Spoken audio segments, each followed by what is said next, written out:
Hello, ഇന്ന് നമ്മൾ easy ആയിട്ട് ചെയ്യാൻ പറ്റുന്ന ഒരു മാനിക്യൂറാണ് കേട്ടോ ചെയ്യാൻ പോകുന്നത്. അപ്പോൾ ആദ്യം നമുക്ക് വേണ്ടത് ഒരു കോക്കനട്ട് ഓയിലാണ്. ഒലിവ് ഓയിലാണെങ്കിൽ നല്ലതാണ് കേട്ടോ.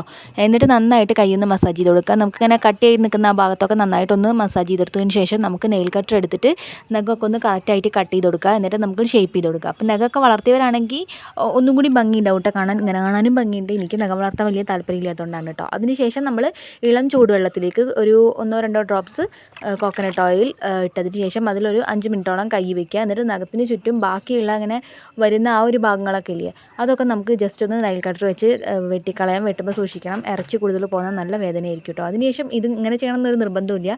ഇത് നമ്മുടെ നെയിൽ കട്ടറിൻ്റെ ഉള്ളിലുള്ള ആ ഒരു ഭാഗം തന്നെയാണ് കേട്ടോ. അതിനെന്താ പറയുക എനിക്ക് അറിഞ്ഞുകൂടാ. അത് വെച്ചിട്ട് നമുക്ക് നഖം ഇങ്ങനെ താഴത്തേക്ക് കൊടുക്കാം. അതിനുശേഷം നമ്മൾ സ്ക്രബാണ് ചെയ്യാൻ പോകുന്നത്. ഏത് സ്ക്രബ് വേണിച്ചാൽ നിങ്ങൾക്ക് യൂസ് ചെയ്യാം. ഞാൻ ചെയ്യുന്നത് കോക്കനട്ട് ഓയിലും അതുപോലെ ഷുഗറുമാണ്. എന്നിട്ട് നന്നായിട്ടൊന്ന് സ്ക്രബ് ചെയ്തെടുത്തതിന് ശേഷം നമുക്ക് വേണമെങ്കിൽ ഒരു നെയിൽ പോളിഷ് ഇടാം. നെയിൽ പോളിഷ് ഇട്ടില്ലെങ്കിലും കുഴപ്പമില്ല. അപ്പോൾ ഇന്നത്തെ വീഡിയോ ഇത്രയുള്ളൂ. നിങ്ങൾക്ക് യൂസ്ഫുൾ ആയിട്ടുണ്ടെങ്കിൽ സബ്സ്ക്രൈബ്